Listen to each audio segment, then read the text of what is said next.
Paul, we can't hear you. Can you hear me, Paul?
Hi, Paul, we can't hear you.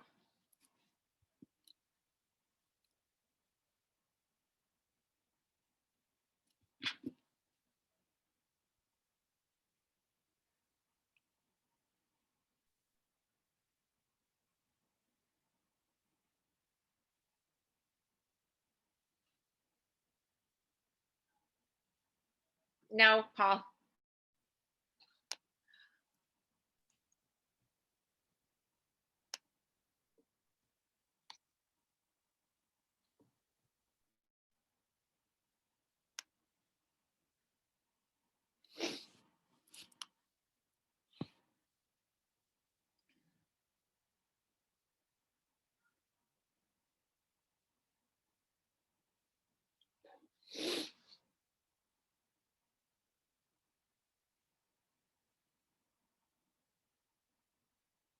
There we go. Katie,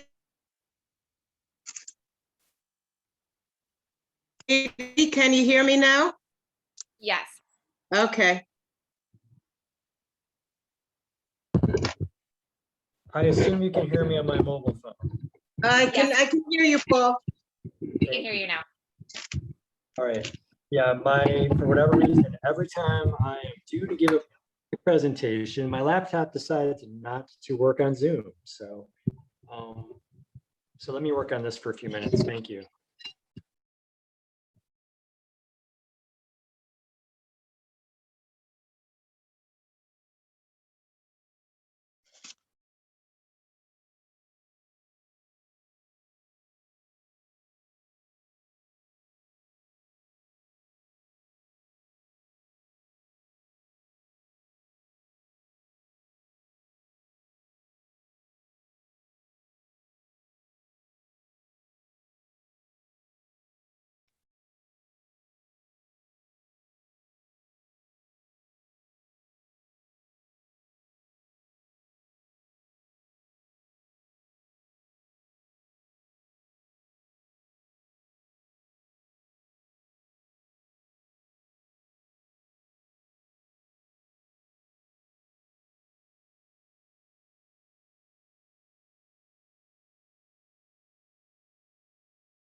Can you hear me? I can hear you, but you echo.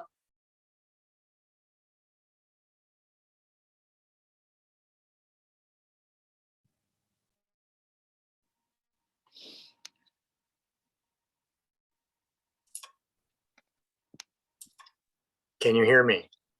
Yes. I can hear you. Okay. Third time's a charm. Thank you. All right, that's fine.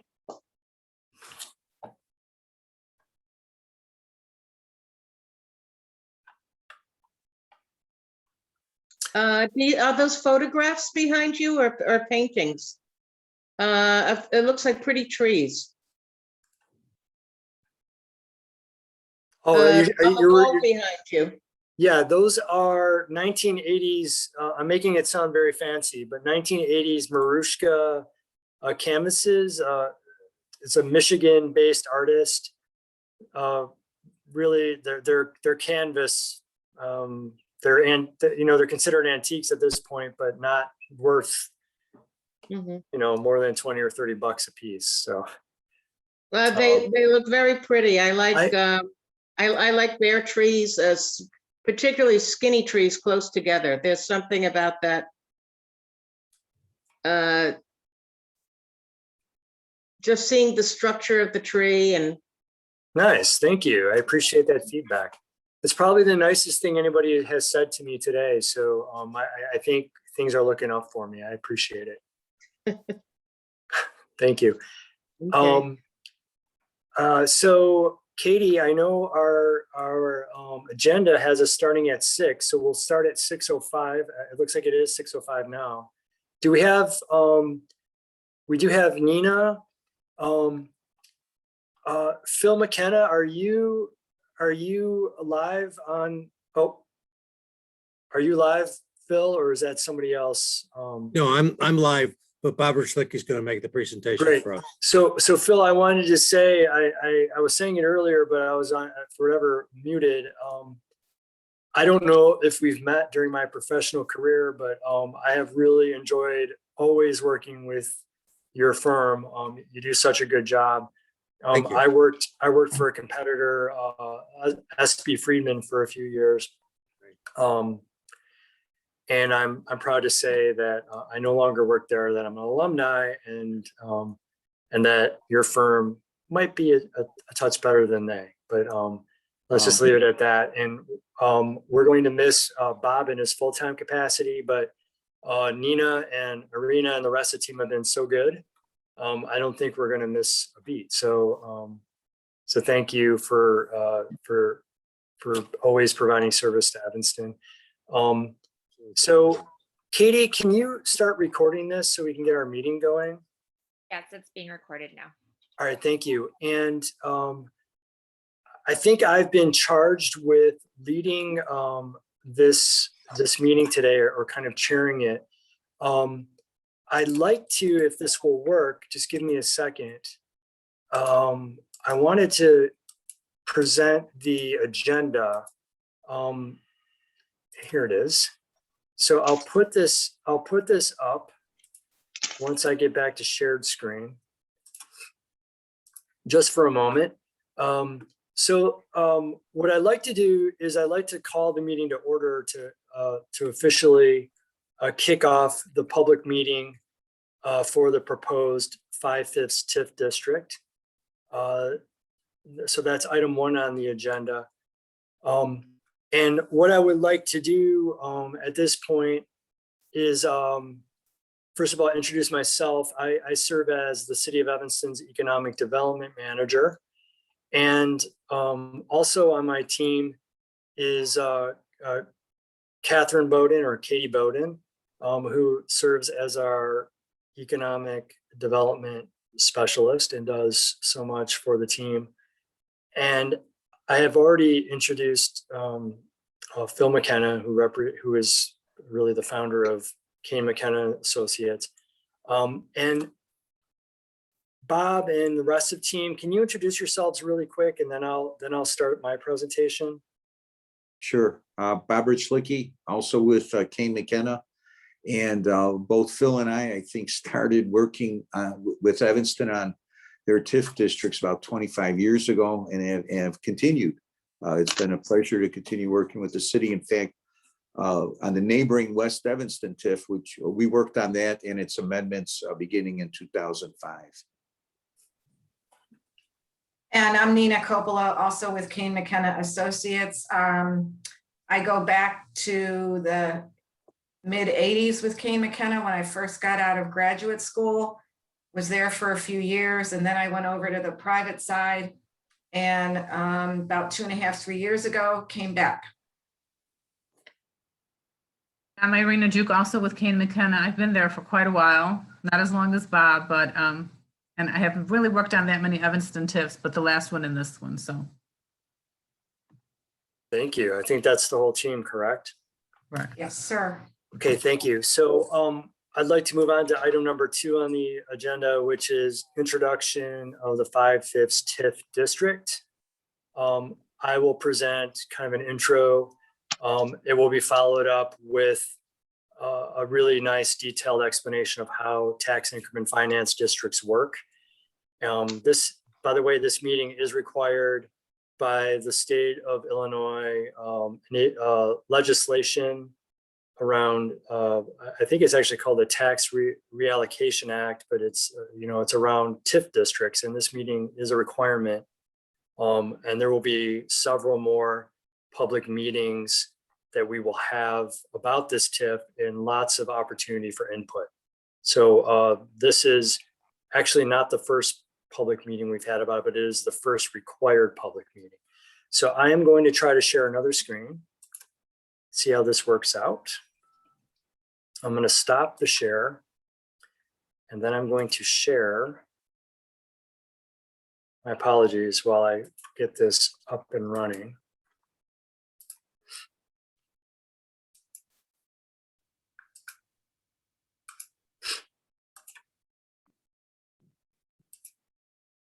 Somewhere in here, it's gonna be my calendar.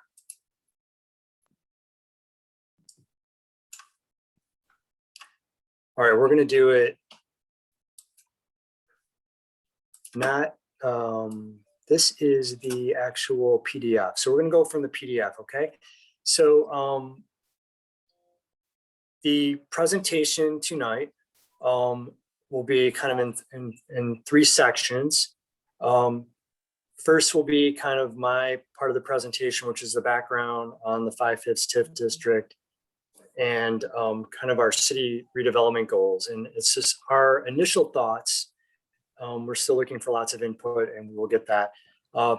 Number 2 will be the Kane McKenna team. Then we'll talk about next steps in number 3. I would like to be able to present with minimal questions, but please do the raise hand function. If somebody can kind of monitor the attendees, if there is a question, and help me, I'll stop to hear the questions. But I think I can get through this pretty quickly and then leave open questions at the end. But like I said, if there are questions, let me know. So before you is the proposed TIF area. By the way, the 5/5 TIF is really the name was generated through some community input around the idea that this TIF district is going to be kind of coupled with other initiatives in the city to really focus on the 5th Ward redevelopment. And really that's west of the tracks. And that's kind of where the rehab is needed. And it's home to Evanston's longtime Black community that had set up shop at Church and Dodge and really built out a strong middle-class Black community, which really, I think people in Evanston are very proud of that history. But there's also controversy, right? There's redlining and other issues that have occurred over time. And this is an attempt to be a financial tool to help cure some of that, really that inequity. So the 5/5 name, don't want to be too controversial about it, but the idea is let's make, go from that 3/5 citizenry to 5/5 to make the community whole. It's symbolic. I would argue it's probably one of the more unique ways of, by labeling it, it shows our intent. Okay, with that said, the boundary is in red and the shaded yellow area is, those are the parcels that would fall within the proposed tax increment finance district. I'll zoom in a little bit. It's hard to see, and I know the copy you received in the mail was not color, but all of this will be posted online and you'll be able to examine it over time. So again, red boundary, yellow parcels are the properties that are proposed to be in the district. This green area, and I don't know if you can see you probably can't see my cursor, but the green area is the existing West Evanston TIF. So we've designed this TIF to abut the existing TIF, and we can share resources between the two if need be. One of the key features of this TIF district, if you notice, is that we have the Evanston Civic Center. And again, could somebody tell me, can you see my cursor or no? Yes. Yep. Okay, great. So my cursor is kind of circling the Civic Center site. This is a key component because the community city council has started to discuss the idea of maybe relocating from the site and offering the property for sale. And I don't mean necessarily redevelopment. I don't want to have that conversation this evening. I do want to say that there is a strong potential over the next 23 years, and that's generally the length of a TIF district, that this property could be sold. So let's include that in this district with the idea that since today, the property really, it doesn't generate any property tax value because it's public owned property. If we put this into the private sector and it becomes housing or some other use, that really generates a lot of what Bob and his team will describe later as tax increment that I like to say we can kind of funnel under the railroad viaduct here on Simpson and pump into what is really what I think of as the historic true 5th Ward where the funding is needed. So we're able to utilize, leverage this excellent resource we have and pump it into some projects on this side of the tracks. I've also included, we've also included, some other properties. Northwestern owns this property here, which is a facilities building. Will it always be their facilities building? Maybe. but maybe over a 23-year period, they decide that they have a different thought in mind and they want to sell it for loft development or something. So we want to make sure that we're considering those kinds of future options. But I think you get the idea here, right? So we've got Foster School, Fleetwood Jourdain. We bring it down to Asbury and Emerson, where there's a nice little business district, minority-owned businesses. Heckey's kind of the center of that. We've also brought in a site that's under development now on the south end, which is a future assisted living facility at 1815 Ridge. This could also be a very strong economic generator for the rest of the TIF. So I hung on that slide a bit because I wanted you to see what's here, but I'm going to talk a little bit about what we think we could accomplish there, right? So Excuse me, a quick question. Yes. Around where Ashland and Simpson are, I can't tell if that's part of the green area. I could tell it looks yellow. I can't tell if the green area is there or it's just the other side of the red line. Yes, the green part is only along the vacated rail line. Okay, Okay, so where I'm pointing right here at Yeah. Ashland and Simpson, this area is proposed in the new district. There's some affordable housing along, yes, right, and then some single family housing. yes, the way- there are. Yeah, the affordable housing, some people have lived there for many years. I bet. And the people who live on Ashland have been there for many years. I've been living there since 1985. Oh, wow. Yeah. Yeah. I can understand why people would live there. It's a good location, has some relative affordability. By the way, the beauty of this plan is we're not planning to acquire and demolish any residential properties. We've committed to that in this Okay. plan. So please keep that in mind. This is not a redevelop. This is not an idea to acquire property, demolish it, and build. This is, Okay. I'll tell you more about what we're doing in a minute, but I understand why you're Okay. pointing that out. Mhm. So thank you for the question. I'm going to zoom Mhm. out a little bit so you can see the slide. So basically, we're trying to build on the heritage of really the historical kind of Black business, the commercial district, and understanding that it's not all Black. I'm saying that there is a very strong Black history here that we really should recognize and respect. And based on a lot of the things that happened last summer, this community has really been kind of really moved by that, and so we are devoting resources to it. So that's always kind of overarching our thought process on this. Again, the historic of Mount Zion. You see Black Lives Matter signs all over town. Great mural at Church and Dodge, not in the TIF district, but just symbolic of what we're talking about. So I would go on to just showing you some of, from an aerial perspective, how we're looking at this. This particular site is mostly, by the way, just for orientation purposes, this is Green Bay Road. This is Foster on the south.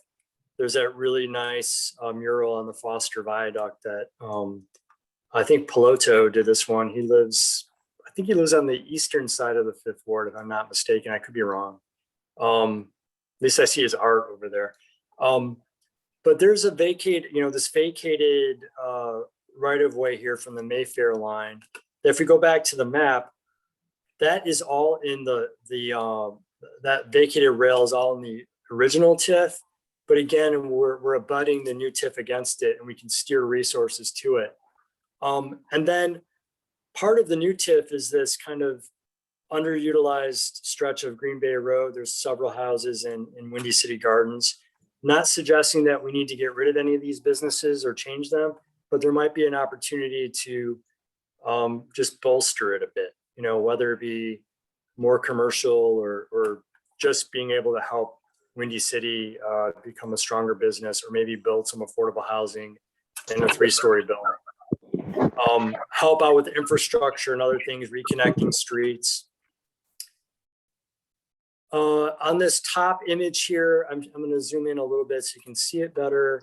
But this is Emerson, Asbury, Green Bay Road. Again, you've got Heckey's, there's an architecture firm, and there's a number of Black-owned businesses, including two traditional funeral homes, an architecture firm over here as well. So things are happening.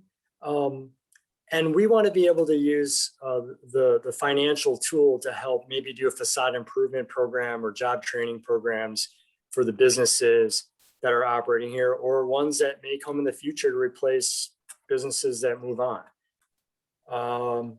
And again, another business district, I'll zoom out a little bit so you can see it better, but this is Simpson.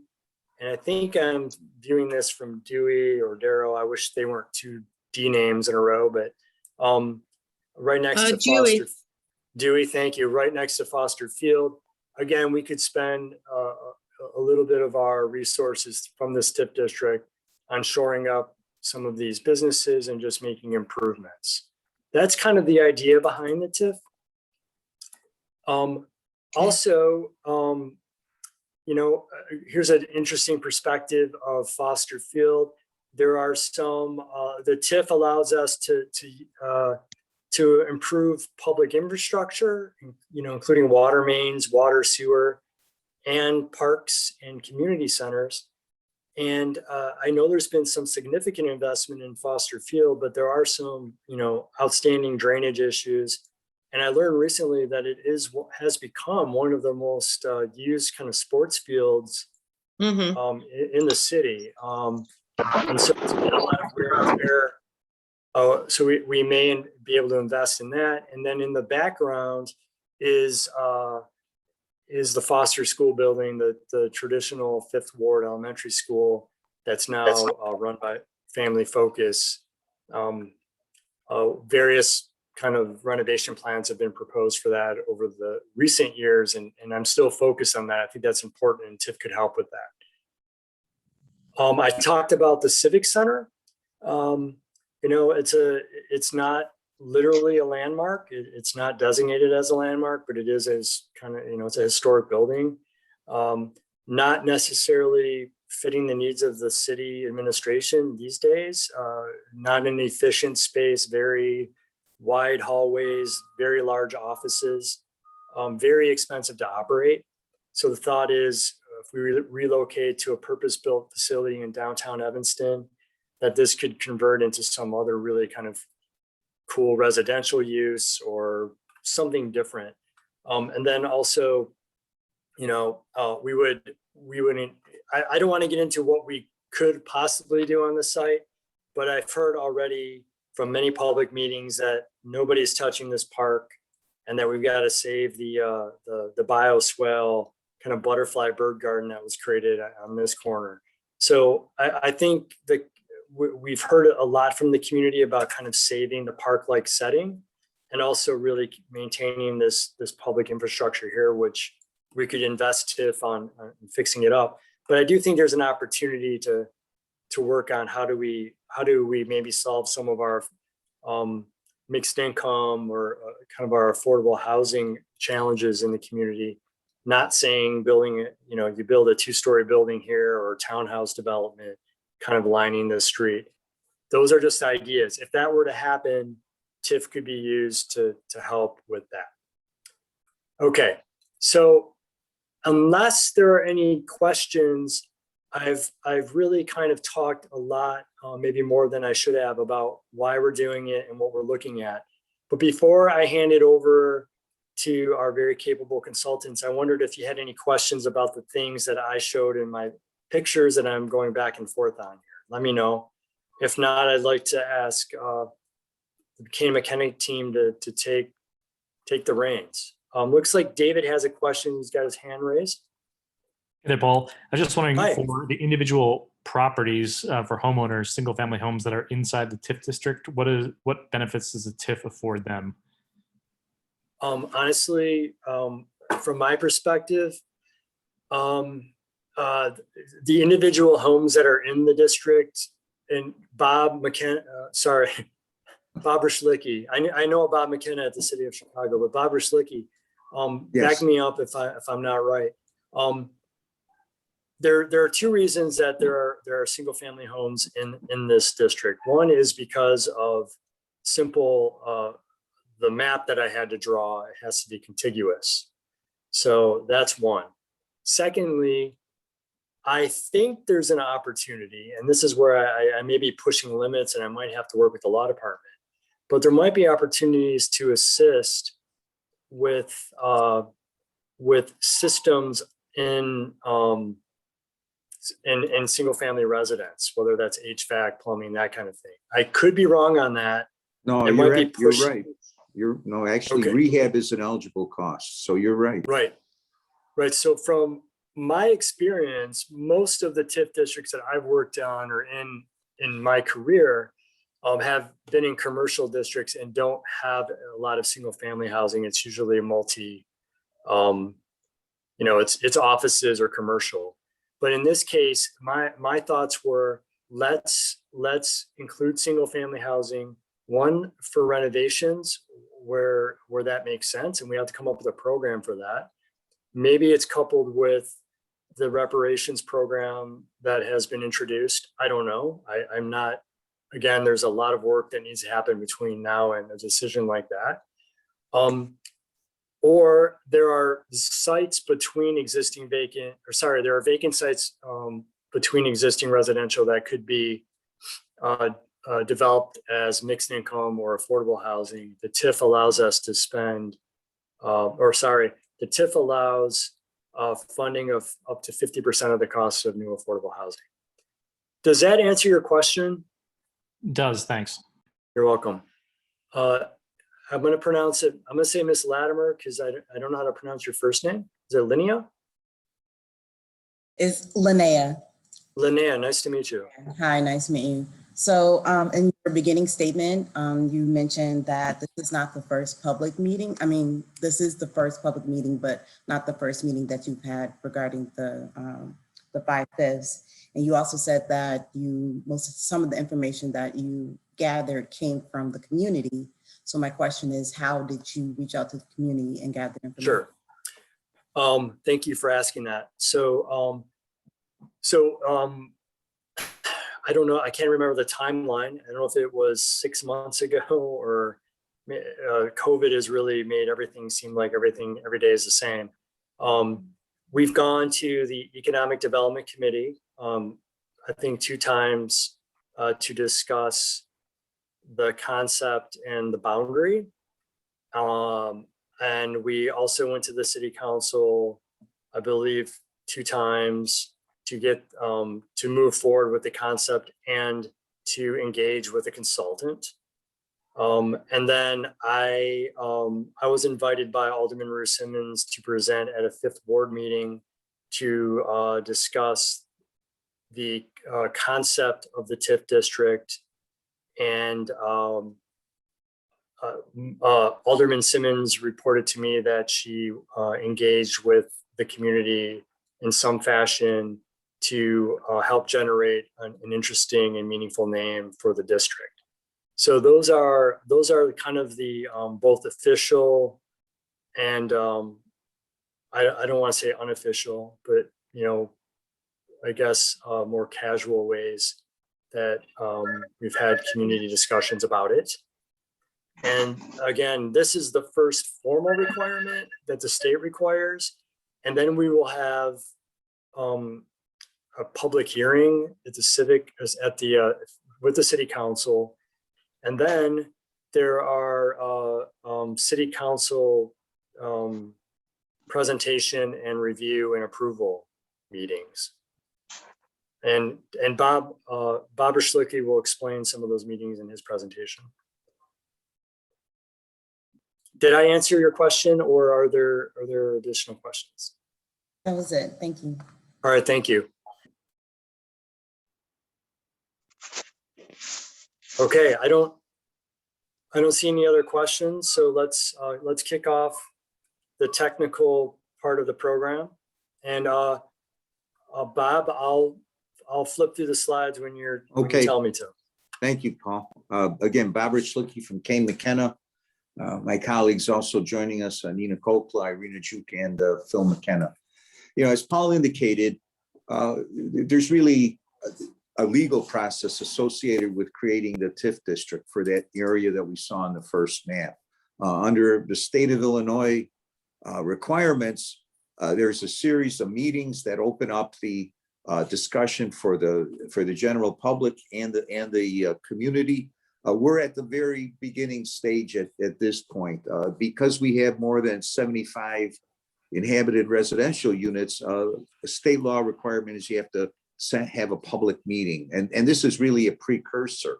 We don't have the TIF plan available yet. That's going to be part of the next series of meetings we're going to be talking about.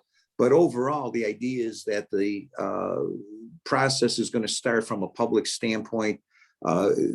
You all received notices as related to this meeting. Notices went out to residential addresses in the TIF, taxpayers, and all the taxing districts as well. So, and that notice provision will continue as we go in the future. A key feature here, as Paul indicated, is, the city has a planning process. The TIF is part of it. It's not a be all and end all. The TIF is primarily a financing program. The city's used 8 TIFs. 4 of the TIFs have terminated successfully after 23 years. That's occurred. And there's 4 that are still in place, including the West Evanston TIF, which kind of starts from Simpson and follows the vacated rail line going down to a little bit south of Dempster. And that TIF was set up specifically to use underutilized or to redevelop underutilized old factory or industrial buildings and allow for also commercial redevelopment along that corridor. That TIF had more of a commercial emphasis, as Paul indicated, whereas this TIF is more of a mixed use, including residential perspective. So the TIF on this graphic you see is really part of the overall process. I mean, the city has a comprehensive plan. You have goals. There's going to be neighborhood discussion, community discussion. The TIF is hopefully going to be in a place that it's going to allow the community and the city to accomplish redevelopment goals in some of the areas that Paul described, including improvements on both housing as well as job creation, which is also a goal and objective of the TIF district. If we go to the next slide, Paul, after that blue. I just want to point out that even the TIF program, it's not a new tax. It's not like a special service area or special assessment. This is an important point. Properties in the TIF district are uniformly assessed, whether you're in a TIF or outside of the TIF. The assessor is going to evaluate or value your property the exact same way. You also have the same tax rate. If the tax rate was $100 in the outside of the TIF, it'd be $100 inside the TIF. What really is the change is that once we set the TIF up, once the city sets up the TIF, there's going to be a base value. In fact, I think it might be on the next slide, Paul. That is that dotted line, the dotted line that goes across. That is the base. So the taxing districts, the schools, the county, they all continue to receive their taxes in the same level as they did prior to the creation of the TIF. But any improvements, some of those projects that Paul described, if they're implemented and that line the value starts to go up, that difference between the increase, that blue line and the dotted red line, is what's called the tax increment. And that gets split up in those 2 buckets. The base taxes continue to go to the the taxing districts that are on the tax bill, and that increment goes to the special fund that's maintained by the City of Evanston, like its other TIFs. It's audited annually. They can only spend it on certain amounts. They review every year. There's what's called the Joint Review Board meeting with the rest of the taxing districts, and the city reports on its performance. Those reports are also available to the general public. And they are filed with the state of Illinois as well, the controller's office. So the idea is that increment, or the 2 buckets, the treasurer's office at Cook County makes that distinction. Again, it's not a new tax.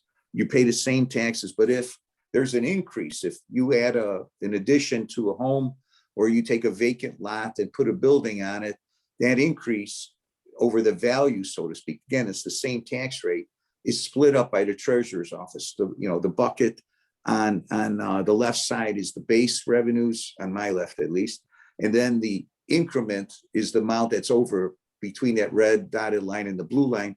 That goes into the other bucket, which the city has as this closely monitored TIF fund. So we could keep going down, Paul. So state law, again, requires the city to set up a TIF plan. And that's going to be the focus really as we go forward, from around May or June. As the city has that plan available, it's only going to be a draft because the part of the process is to get input from the public, from the taxing districts, from the city council members. So the plan is going to be a draft plan. And it's important to note that it's going to be part of the overall planning process. The city's comprehensive plan, its entitlement, its zoning program will all fit in. They'll all be part of this. The TIF plan is going to be somewhat general in nature. It's going to set out important things like the boundaries. It's going to have a budget, a 23-year budget. It's going to specify general land uses. And that's going to be supplemented over time by, again, planning and zoning reviews of separate projects, programs that the city may set up for housing rehabilitation or for job training. All those programs would supplement what's in the TIF plan. The TIF plan is really more of a general umbrella. And within that umbrella, the city's going to identify projects to be funded specifically over that 23-year period. And again, it does not pay for private development. It really only pays for private rehab or public rehab. New construction is not eligible.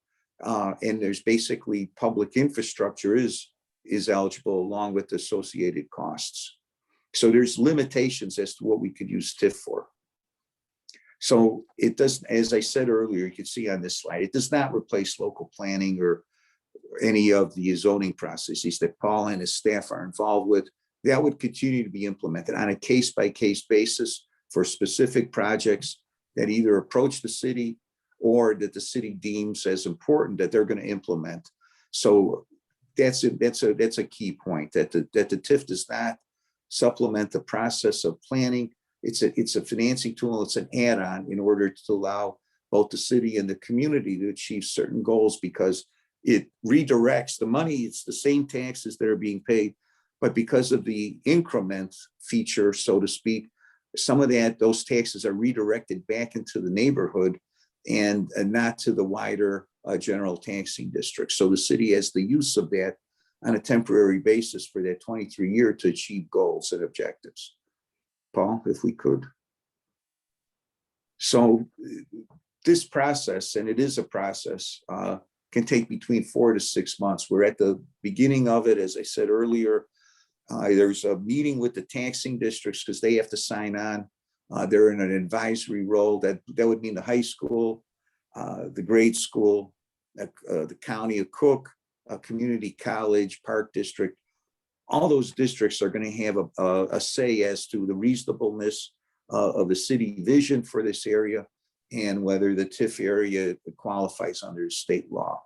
So that will be one bite at the apple. As Paul mentioned, there's a public hearing in which all of you who received notice or folks who received notice will continue to get that notice for the public hearing. No action would be taken at that public hearing. It's only to receive comments. The city then, after the public hearing is either continued or closed, can take action only within a certain period of time, 14 or 90 days after the close of the hearing.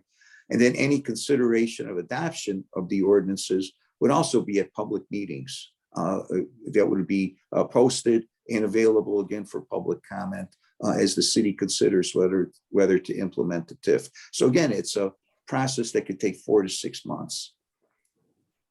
Right, Bob, I Yeah. just wanted to point out that joint review board meeting that Bob had referenced, that includes the high schools and the other taxing bodies in Evanston, is open to the public. You're welcome to attend and contribute any public comment you wish to contribute. But just keep that in mind when you see that meeting. If there's something that you want to say or be part of, you're welcome to attend the meeting.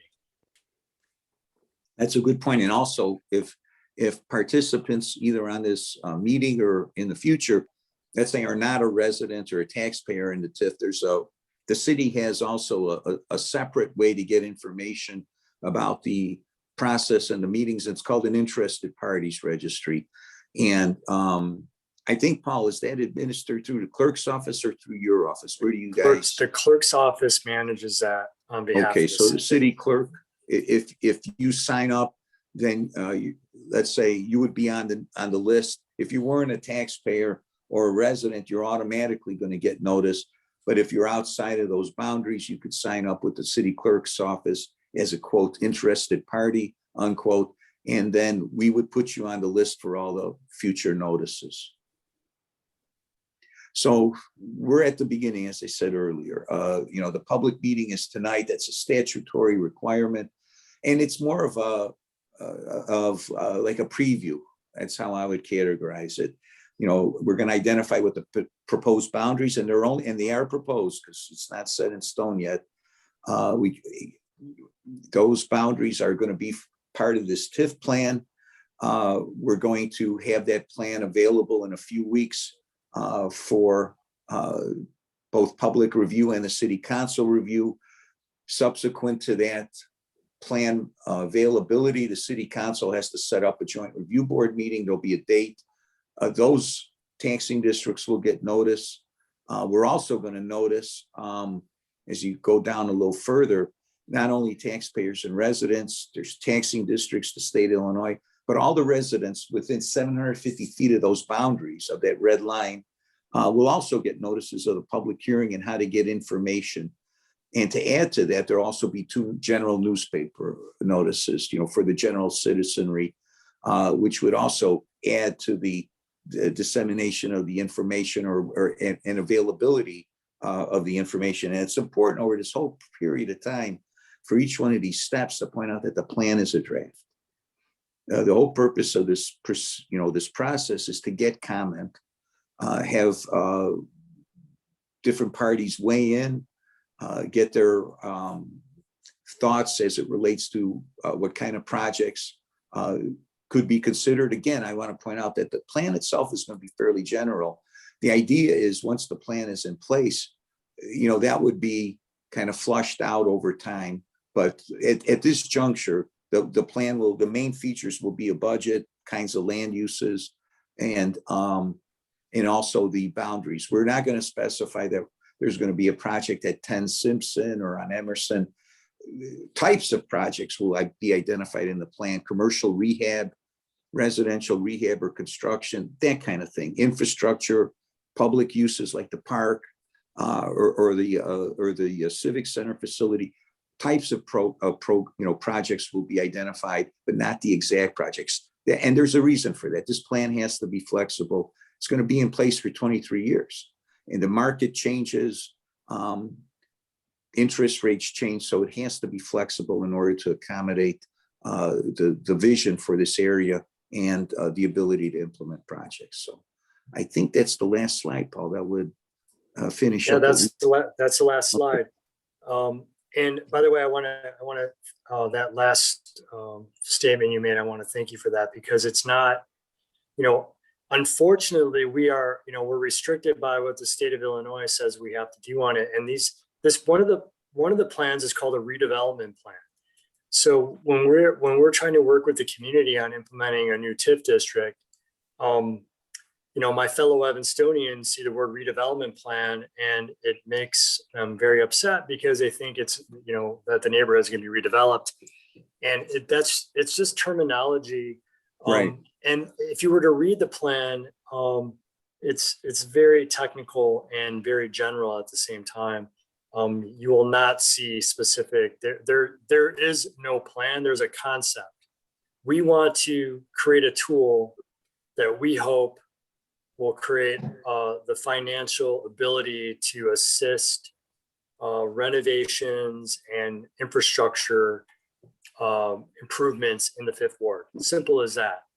There's really nothing. And when a plan does come forward eventually, it goes through a ward meeting, it goes through the zoning analysis, the ZBA, plan commission, so on and so forth.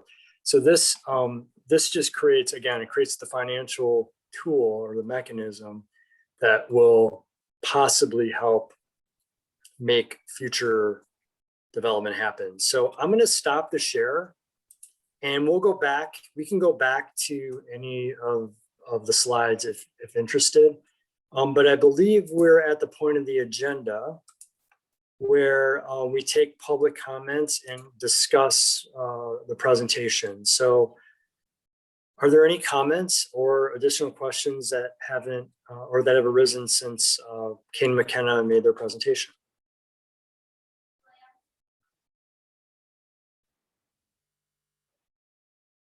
Okay, I'm not seeing any digital hands going up and I'm not seeing anybody raising their actual hands. Okay. I have a question. Linnea, yes. Can you give an example of the type of cost that's not covered, the private cost that's not covered within the TIF, and who picks up the tab? Sure. Those costs. Paul, you want us to jump in on that one? Oh, let's tag team.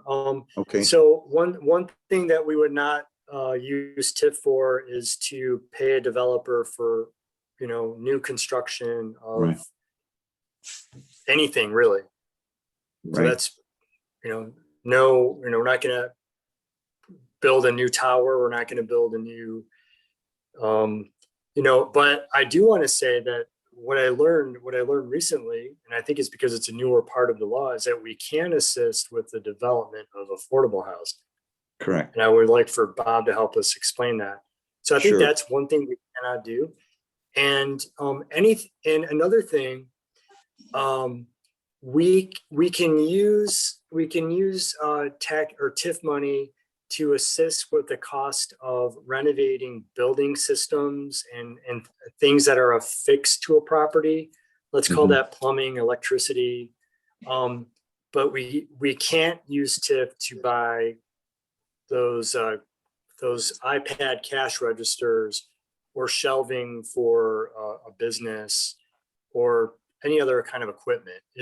The idea is the investment we make with TIF stays with the property.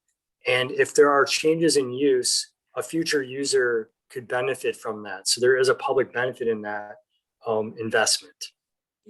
And Bob, can you talk about the affordable housing piece? Maybe it's as Sure. simple as yeah. Yeah, actually it is. Normally you can't pay, the TIF will not allow to pay for new construction, anything that really goes up above the ground. TIF can be utilized for rehab of both public and private buildings. And again, the distinction there is usually not movable versus movable. If it's computers or furniture or other equipment, mainly equipment that is not fixtured, can't pay for it. However, if there's affordable housing, TIF gives you two ways to assist in the development of affordable housing. You could pay for up to 50% of the construction cost. And that's, again, that is the only feature under the TIF Act that you could pay for new construction. Otherwise, new construction, no go of a private facility. But if it's affordable, you could pay for 50% of the new construction or 75% of the private interest. So you could write down the interest rate on an annual basis. So for example, if you had a 10% interest rate on a $100,000 loan, that's $10,000 a year. You could write down $7,500 every year, and that could result in a couple of things: more affordable payments or lower rents. So that's an important feature. Linnea, do you have a scenario that you're thinking about? I do not have a scenario that I've, Okay. but this is the Fifth Ward is my home. I was born and raised there. So when I heard that this was coming up, I'm interested in the conversation. I am not familiar with TIFs, so that's why I'm asking these questions. Yeah, no, it's good. It's good. So by the I have way, another question, if you don't mind. Yep. How much weight does community input hold in this entire process? well, I don't know how you would measure that, but because there are many public input opportunities through our process, I think that signifies that public input is important. I would ask that you don't only rely on the formal formal public input process that's been laid out. I was going to mention to you that I literally just connected with you on LinkedIn, and you have my contact information. Katie Bowden and I would definitely be willing to talk with you, in more detail about some of the questions you have. Also, we're in the middle of a electoral transition. Alderman Ruth Simmons is ill tonight. She otherwise was going to be on this call. We have a new alderman, Bobby Burns, elected, and I've known him for as long as I've worked here, for almost 10 years. I think, he'll be a good resource as well. But please don't just rely on our public input process, rely on the informal process as well, which means checking in with me and also with your alderman on it. Because I'll say one last thing. We have to define what projects are funded with the TIF. I have some ideas. I live in Southeast Evanston. I don't live in the 5th Ward. I think I know the 5th Ward okay. I don't live there. There are some really serious nuances in the neighborhoods you choose to live in. So I'm not going to pretend to know what I know professionally what I think needs to happen, but the residents on this call need to help inform the experts and make sure we're doing it right. So I think you're going to be an important part of it. Can I ask another question?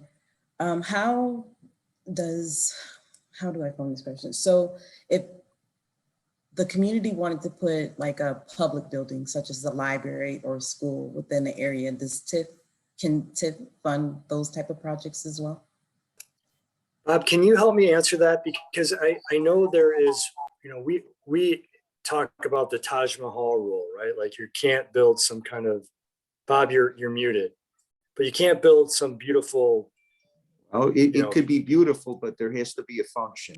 The TIF Act basically says if you're going to do a taxing district like public improvements or public buildings, you have to make a connection that it's needed, that the TIF needs it. For example, is there an increase in population or requirements for a satellite school?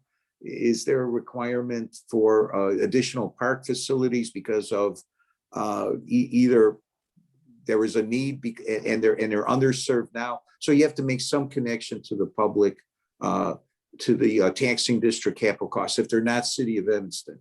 If they are City of Evanston, you got a lot more latitude. For example, if it's a city-owned park, or if it's a city-owned facility, you do have some of it's a little not dicey, but complicated. Like I said, if it's a taxing district, not the city, the school or the park district, the only way they get public facilities funded is to demonstrate the need that's connected to what's happening in the TIF. Does that make sense? But the City of Evanston, if it's a public facility, with the exception of building new ones, they do have the ability to either rehab or provide site improvements that serve the general public. Right.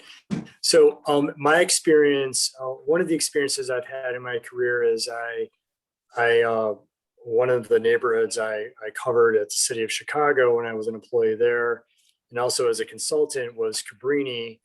And did we lose? Oh, there she is. But my screen shifted. I lost Linnea for a second.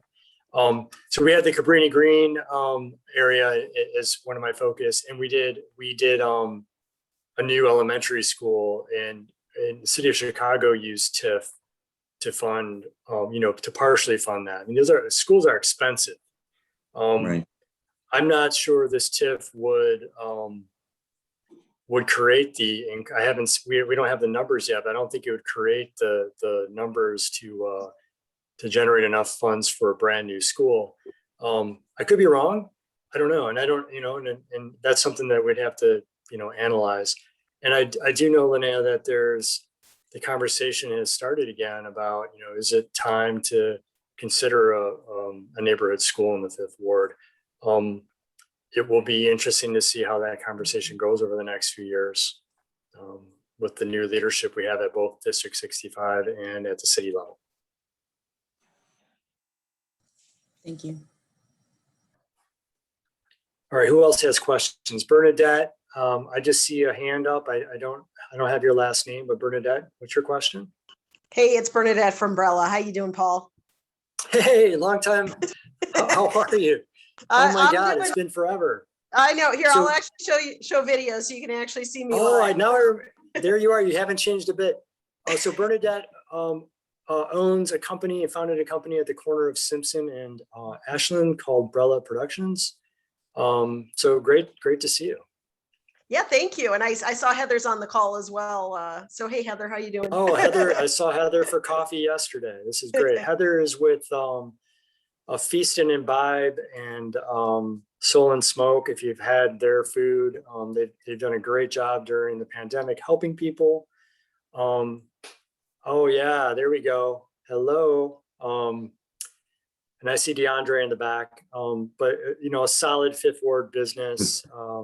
Great. They've been helpful. So Bernadette, what's your question? I'm sorry. I'm doing my sales pitch here that I do because I'm so proud of all the work that you've done.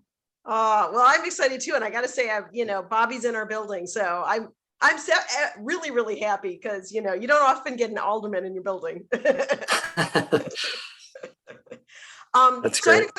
I had a quick question. So I had heard that Family Focus may be doing a rehab to some of their space. Would that be, if this goes through, would that rehab then be covered under this or not because they're a not-for-profit? No, it would.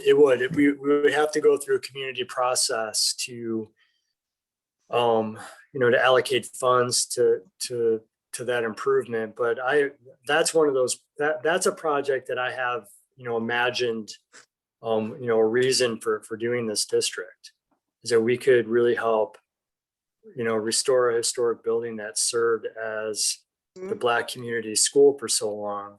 And really my vision is that we create a 21st century education facility that the Black community could be really proud of. And it's not, the family focus building doesn't need to be an elementary school. It could be a new form of education in the form of maybe a commercial kitchen at the base that's a shared food incubator. Maybe there's a nonprofit incubation offices upstairs. Maybe there was a study done This years is there ago. or was there. Or who was Family there? Focus. Family yeah, Focus. Yes. And then there's a theater in the building. It needs $1.5 million worth of renovation. Maybe that could be, it's really cute too. It's got it's like a very old school elementary theater, but it's big enough to do little kind of art house productions. Are there ways that we can invest money? And that's what I think we need to be thinking about. It's not about handing TIF dollars to developers to do deals. It's about really investing in the community. So that's how, but yeah, that was a very long-winded answer to your question, but I tend to do that, especially when I'm caffeinated. And my colleague Katie, my colleague Katie knows that she's been on the end of it. But Bernadette, I appreciate that question. Do you have any other questions? No, I'm sorry, I came a little bit late. How long is this, is the multi-steps of this process going to take? Is this like an 18-month or a 12-month or 2-year? No, it's 4 to 6. And, Okay. Nina, I don't know. I don't recall from the calendar that you've reviewed with us a dozen times. Are we talking about a July, August kind of? Or are we talking about a September? I always feel like we get our July. July. Assuming the timetable that we proposed plays out, yes, it would be July. Yeah. Okay. Yeah. A lot of that depends on our workload. Our consultant is always on target and ready to go. It ends up being we're just overwhelmed with staff is overwhelmed with other things, and we fall behind a little bit. But definitely. The latest, we're shooting for July. We need to move this thing forward. It's critical as part of our COVID recovery to get this up and running. Worst case is we're early fall, but I don't want to give that much leeway. We can get it done. There may be, Um, there may be public input that forces us to reconsider. Maybe we change some things up that might put our timeline off a bit, but. Well, I'm pleased that you're spending the time to go through the TIF process tonight, because a lot of TIFs were used in Chicago when the most recent Daley was mayor, and there were shenanigans going on, but I know we've already done the TIF corporate way for the west side, around Church and Dodge, and I'm pleased with how that turned out. So, but anyway, I'm pleased that you're going through the time of explaining everything tonight for that reason, because people will think TIF and wonder, they'll think, is this like, is the Chicago all over again? Right. I'm sure Bob has some comments on that, but I'll tell you my experience when I actually worked under Mayor Daley for 3 years, and TIF was aggressively used, and there was definitely a progressive pushback on it. And our independent newspaper, the Chicago Reader, started covering it in detail, and we never responded to it from the city's perspective. And it ended up turning out to be a mistake because the mainstream media picked up on it. And now, by the way, your name is labeled Cherry. Is that your name? Cherry. The fact that you, Cherry, know about TIF and how bad it can be used tells you how it has gone. It's gone into the mainstream media, and you know about it. And it's really made my life more challenging when I try to do the work that we need to do in Evanston. It makes it take longer. I'm not wearing a tie tonight. But when I do, I look like one of those guys that's trying to sell snake oil, and it's so much harder. Bob, I don't know if you've had that experience as a consultant, but I agree. We don't do TIF the way Chicago does it. So I'll say that. Yeah, no, the city, and we've been fortunate to be involved in really all of the city's TIFs. I mean, we didn't set up the first one, that was done by staff, but the city overall is always basically complied with all the reporting requirements, have been very focused in on the TIFs, and again, in our experience, the city hasn't done a TIF just to do a TIF. There's usually a specific policy objective or a real project. So I think that's commendable.